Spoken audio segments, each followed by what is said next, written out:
Dizia-lhes também: em verdade vos digo que, dos que aqui estão, alguns aqui não provarão a morte sem que vejam chegado o reino de Deus com poder. E 6 dias depois Jesus tomou consigo a Pedro, a Tiago, e a João, e os levou sós, em particular, a um alto monte, e transfigurou-se diante deles. E as suas vestes tornaram-se resplandecentes, extremamente brancas como a neve, tais como nenhum lavadeiro sobre a terra as poderia branquear. E apareceu-lhes Elias, com Moisés, e falavam com Jesus. E Pedro, tomando a palavra, disse a Jesus: Mestre, é bom que estejamos aqui, e façamos 3 cabanas, uma para ti, outra para Moisés, e outra para Elias. Pois não sabia o que dizia, porque estavam assombrados. E desceu uma nuvem que os cobriu com a sua sombra, e saiu da nuvem uma voz que dizia: Este é o meu filho amado, a ele ouvi. E, tendo olhado em redor, ninguém mais viram, senão só Jesus com eles. E, descendo eles do monte, ordenou-lhes que a ninguém contassem o que tinham visto, até que o Filho do Homem ressuscitasse dentre os mortos. E eles retiveram o caso entre si, perguntando uns aos outros que seria aquilo, ressuscitar dentre os mortos. E interrogaram-no, dizendo: Por que dizem os escribas que é necessário que Elias venha primeiro? E, respondendo ele, disse-lhes: Em verdade Elias virá primeiro, e todas as coisas restaurará, e, como está escrito do Filho do Homem, que ele deva padecer muito e ser aviltado. Digo-vos, porém, que Elias já veio, e fizeram-lhe tudo o que quiseram, como dele está escrito. E, quando se aproximou dos discípulos, viu ao redor deles grande multidão, e alguns escribas que disputavam com eles. E logo toda a multidão, vendo-o, ficou espantada e, correndo para ele, o saudaram. E perguntou aos escribas: Que é que discutis com eles? E um da multidão, respondendo, disse: Mestre, trouxe-te o meu filho, que tem um espírito mudo. E este, onde quer que o apanhe, despedaça-o, e ele espuma, e rende os dentes, e vai definhando, e eu disse aos teus discípulos que o expulsassem, e não puderam. E ele, respondendo-lhes, disse: Ó geração incrédula! Até quando estarei convosco? Até quando vos sofrerei ainda? Trazei-mo. E trouxeram-lhe, e quando ele o viu, logo o espírito o agitou com violência, e, caindo endemoninhado por terra, revolvia-se, escumando. E perguntou ao pai dele: Quanto tempo há que lhe sucede isto? E ele disse-lhe: Desde a infância. E muitas vezes o tem lançado no fogo, e na água, para o destruir, mas, se tu podes fazer alguma coisa, tem compaixão de nós, e ajuda-nos. E Jesus disse-lhe: Se tu podes crer, tudo é possível ao que crê. E logo o pai do menino, clamando, com lágrimas, disse: Eu creio, Senhor.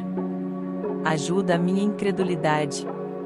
E Jesus, vendo que a multidão concorria, repreendeu o espírito imundo, dizendo-lhe: Espírito mudo e surdo, eu te ordeno, sai dele, e não entres mais nele. E ele, clamando, e agitando-o com violência, saiu, e ficou o menino como morto, de tal maneira que muitos diziam que estava morto. Mas Jesus, tomando-o pela mão, o ergueu, e ele se levantou. E, quando entrou em casa, os seus discípulos lhe perguntaram à parte: Por que o não podemos nós expulsar? E disse-lhes: Esta casta não pode sair com coisa alguma, a não ser com oração e jejum. E, tendo partido dali, caminharam pela Galiléia, e não queria que alguém o soubesse. Porque ensinava os seus discípulos, e lhes dizia: O Filho do Homem será entregue nas mãos dos homens, e matá-lo-ão, e, morto ele, ressuscitará ao 3º dia. Mas eles não entendiam esta palavra, e receavam interrogá-lo. E chegou a Cafarnaum e, entrando em casa, perguntou-lhes: Que estáveis vós discutindo pelo caminho? Mas eles calaram-se, porque pelo caminho tinham disputado entre si qual era o maior. E ele, assentando-se, chamou os 12, e disse-lhes: Se alguém quiser ser o primeiro, será o derradeiro de todos e o servo de todos.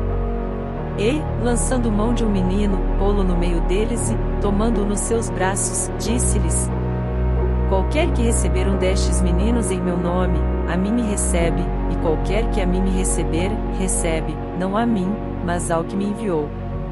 E João lhe respondeu, dizendo: Mestre, vimos um que em teu nome expulsava demônios, o qual não nos segue, e nós lhe proibimos, porque não nos segue. Jesus, porém, disse: Não lhe proibais, porque ninguém é que faça milagre em meu nome e possa logo falar mal de mim. Porque quem não é contra nós, é por nós. Porquanto, qualquer que vos der a beber um copo de água em meu nome, porque sois discípulos de Cristo, em verdade vos digo que não perderá o seu galardão.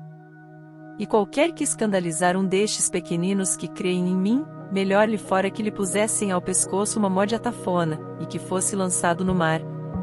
E, se a tua mão te escandalizar, corta-a, melhor é para te entrares na vida aleijado do que, tendo duas mãos, ires para o inferno, para o fogo que nunca se apaga, onde o seu bicho não morre, e o fogo nunca se apaga.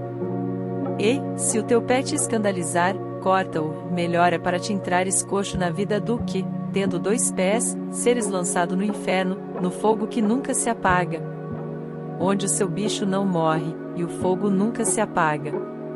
E, se o teu olho te escandalizar, lança-o fora, melhor é para te entrares no reino de Deus com um só olho do que, tendo dois olhos, seres lançado no fogo do inferno, onde o seu bicho não morre, e o fogo nunca se apaga. Porque cada um será salgado com fogo, e cada sacrifício será salgado com sal. Bom é o sal, mas, se o sal se tornar insípido, com que o temperareis? Tende sal em vós mesmos, e paz uns com os outros,